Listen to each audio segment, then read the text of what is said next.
Oi, leitores! Eu sou a Cassi e esse é o Estante Pop. O calor aqui tá absurdo, mas eu ainda vim aqui gravar um vídeo e até tive que desligar o ventilador, porque senão ia ficar um barulhão de vento, então, nossa. Mas vamos lá, hoje nós vamos falar de uma festa super polêmica que em pleno 2025 ainda continua dando o que falar.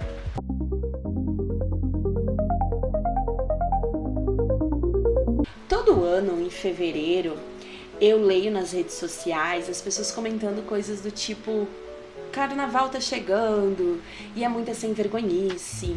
E essas pessoas costumam relacionar justamente esse suposto mau comportamento com a cultura brasileira exclusivamente, né? E por ser uma festa popular, então é uma coisa muito ruim, muito errada. Só que o que essas pessoas não entendem é que essa festa, ela vem de muito tempo atrás. Então não funciona essa coisa de dizer que hoje em dia as coisas estão só safadeza. Também não funciona dizer que é no Brasil que essas coisas acontecem. Por quê? Bom, vou te contar tudo agorinha. Vamos lá. Agora a gente viaja no tempo e vai lá para a Idade Média. O período que a gente chama de Idade Média durou cerca de 1000 anos. Isso são 10 séculos, ou seja, é muito tempo. E começou mais ou menos em 476, que é o que os historiadores decidiram como o marco inicial da Idade Média, que foi quando teve a queda de Roma. E a Idade Média ela vai até 1453, que é quando os turco-otomanos conquistam Constantinopla, tá? Então, assim, só para localizar no tempo, né? Idade Média são 1000 anos da nossa história, são 10 séculos da história da Europa, principalmente, porque quando se fala de Idade Média, a gente não pode esquecer que outras pessoas existiam em outros lugares do mundo. Mas aqui, neste vídeo, nós vamos pensar em Europa, principalmente, tá? E depois alguma coisinha que veio, né, pro Brasil. E aí o conceito de Idade Média é justamente essa ideia de que era uma idade, uma era entre duas outras épocas, a Idade Antiga e a Idade Moderna. Ou seja, o conceito que foi criado de medievo, de idade, de era medieval, é meio que, vamos ignorar essa era entre duas eras que são interessantes, porque esta idade, essa era que ficou no meio é ruim. A Idade Antiga é da Grécia e Roma, onde era trabalhado muita filosofia, cultura, arte. Aí, no renascentismo, né, que vem ali o início da Idade Moderna, eles retomam essas coisas, eles querem trazer de volta a questão da cultura, da arte grega, né? Tem muito essa valorização, porque a gente sabe que existiram muitas crises ali na Idade Média. Por muito tempo também foi chamada de Idade das Trevas, mas hoje em dia a gente sabe que não é bem assim que a banda toca, porque existiu sim muita cultura, ciência, conhecimento que floresceu na Idade Média. A gente não vai se aprofundar nisso agora, porque é muita coisa e muita coisa legal, e eu sei que eu viajo muito quando eu começo a falar disso. É importante ter em mente que um evento cultural, alguma coisa que se torna, uma festa que se torna tradicional, ela não vai surgir assim do nada, uma pessoa simplesmente inventou e pronto. Mas ela surge quando várias culturas ou, enfim, várias pessoas vão construindo aquilo ali ao longo do tempo, se baseando em outros eventos que aconteceram antes. E aí a gente conhece as sacéias, que era uma festa mesopotâmica que durava 11 dias lá na Babilônia. E aí, durante esses 11 dias, tinha muita bebida, dança, enfim, comemorava a passagem do ano. E em 5 dias, um prisioneiro que era escolhido previamente vivia como rei. Então ele tinha os privilégios de um rei, ele tinha o poder de um rei, ele agia como um rei. A gente já percebe aí que começa a ideia, né, dessa festividade de inversão das coisas, onde o prisioneiro, que é o pior da sociedade ali, se torna a pessoa mais honrada daquele reino, daquele pessoal, né? Só que aí, terminados esses 5 dias, né, terminava a história também do prisioneiro. Outra festa marcante era a Lupercalia, em Roma. Também celebrava a passagem do ano e tinha eventos de purificação para alcançar a fertilidade e afastar maus espíritos. A gente percebe que sempre teve essa relação das grandes festividades populares com a religiosidade dos povos.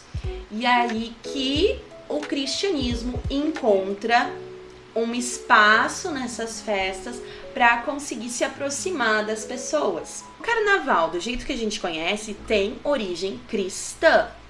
A Igreja Católica, ela viu, né, todas essas festas que as pessoas organizavam, que as pessoas participavam, e enxergava como pecaminosas, como erradas. E aí, para evitar que isso acontecesse ao longo do ano, eles preferiram, né, buscar um jeito de fazer com que todas essas festas ficassem numa data só. E olha a jogada que eles fizeram. Para que as pessoas pudessem continuar tendo esses momentos de interação, de relaxamento das normas sociais, sem perder a salvação, eles decidiram que seria interessante reunir esses eventos em uma data antes da Quaresma. Por quê? Porque a Quaresma é um período em que as pessoas vão fazer penitências, pedir perdão pelos seus pecados, para então adentrar a Páscoa. E aí, se coloca o carnaval, né, com todo o seu pecado, com todas as coisas erradas, logo depois existe um espaço para que as pessoas possam fazer suas penitências na Quaresma e então acessar a Páscoa já tendo, enfim, alcançado o perdão, feito as orações de perdão, enfim, né, feito suas confissões e tudo mais. Sendo bem objetivo, então, o carnaval era um período para os fiéis viverem os seus desejos, cederem seus impulsos, inverter valores, tudo bem organizado de forma que o carnaval e a Páscoa não ficassem um logo após o outro. Era comum que confusões acontecessem, então imaginem um monte de gente bebendo, homens vestidos de mulher, usando máscaras de animais, fazendo coisas, andando nus pelas ruas, adentrando as igrejas com roupas ou sem roupas, né? Tudo isso gerava um conflito na sociedade. A igreja e o governo tentava, às vezes, até reprimir isso ali que eles mesmos criaram, mas não dava muito certo, então acabava que eles preferiam manter aquilo ali de uma forma que fosse uma bagunça organizada. E aí, então, se o carnaval nasceu na Europa, ele chega no Brasil através dos portugueses. Em Portugal era muito comum o entrudo. E aí, quando veio para o Brasil, o pessoal adorou. Aparentemente, ficar jogando água fedorenta nas outras pessoas e lama era uma coisa muito divertida. Mas aí é claro que o nosso país também colocou o seu jeitinho nessas festas. A partir do século XX, o Brasil começa a ter essas características mais específicas, né? Os carros alegóricos, o samba. E até hoje a gente percebe lugares diferentes no Brasil que têm festas diferentes. Então nós temos os trios elétricos em alguns estados, os bloquinhos em outros, desfiles de rua em outros. O carnaval, ele sempre teve esse caráter mais popular, mas é claro que a elite gosta de se divertir também e muitas vezes de se apropriar de festividades que são consideradas primeiramente como da ralé, como festas sujas e pobres, e aí eles começaram a criar também as festividades nas sociedades de carnaval, Hoje em dia isso também se tornou bastante popular, né? Mas é interessante de observar como existe essa movimentação das festas populares que surgem entre o povo comum e que são desprezadas por aquelas pessoas que se consideram, que são da elite, né? Ou até aqueles que se consideram da elite, mas que com o tempo eles também querem ter aquilo e absorvem isso de uma forma que vire uma festa só deles, longe do povo, afastados. A gente ainda vê bastante isso até nos eventos de rua, no carnaval de rua, nos desfiles.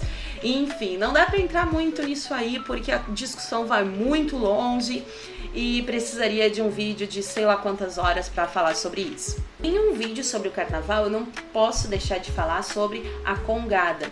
Uma festa do Congo, ela já existia em África quando os súditos se organizavam para homenagear e agradecer o rei Congo. Com as pessoas escravizadas que foram trazidas para o Brasil, isso se conectou com uma religiosidade católica e gerou mais uma festa. Nessa festa das congadas, o rei Congo é coroado, então tem toda uma celebração, uma festa que demonstra toda essa nossa cultura com muito sincretismo e diversidade cultural. Para encerrar, eu quero falar sobre como as pessoas costumam falar de mas o carnaval isso e aquilo, hoje em dia, isso e tantas outras coisas. Mas não é de hoje que as festas são assim, que as pessoas fazem, né, a festa com pouca roupa. Então não é de hoje e não é do Brasil. Desde a era antiga, há muitos e muitos anos, o carnaval é desse jeito. Mas principalmente sobre como a gente sabe que é uma festa popular, né? E quando eu falo popular é para as pessoas comuns, como o carnaval tem um peso muito forte para as comunidades afro-brasileiras, desde que as pessoas negras foram trazidas, foram sequestradas para o Brasil de forma a trabalharem escravizadas aqui, e como eles se encontraram nisso aí. E a gente também sabe que toda manifestação cultural afro-brasileira vai ser mais perseguida, vai ser menosprezada, porque é assim ao longo da história, né? A gente teve já momentos em que a capoeira era proibida, enfim, qualquer coisa, a religiosidade afro-brasileira era proibida, a religiosidade indígena era proibida. Então, o carnaval, ele traz essa cultura que é marginalizada e coloca às vistas de todo mundo. Ninguém é obrigado a gostar do carnaval, tá tudo certo. Cada um tem seu gosto, seu jeito de ser, sua personalidade. Mas é muito importante a gente ter conhecimento das origens de uma manifestação cultural tão grande quanto o carnaval, que é o que eu trouxe aqui hoje, pra gente não sair falando bobagens por aí, não é? Esse vídeo é um resumão de toda a história do carnaval, porque a gente tem muitas outras festas em vários países que dão origem, que trazem, oferecem elementos que a gente percebe no carnaval brasileiro. A gente tem o carnaval também nos Estados Unidos, lá em Nova Orleans, que é muito forte. A gente tem o carnaval de Veneza, que também é muito forte, é muito lindo, e que são diferentes culturas mostrando um pouco dessa ideia mesmo original lá de se divertir, fazer festa, aproveitar, conhecer gente. E esse é o vídeo de hoje, eu espero que vocês tenham gostado. Se tiverem alguma sugestão, alguma dúvida, comenta aqui, vamos procurar, vamos conhecer junto, conhecimento nunca é demais. Eu peço também para tu deixar um like, e se tu ainda não é inscrito, gosta desse tipo de conteúdo, gosta de falar também sobre livros, quadrinhos, se inscreve no canal. Muito obrigada e até o próximo vídeo.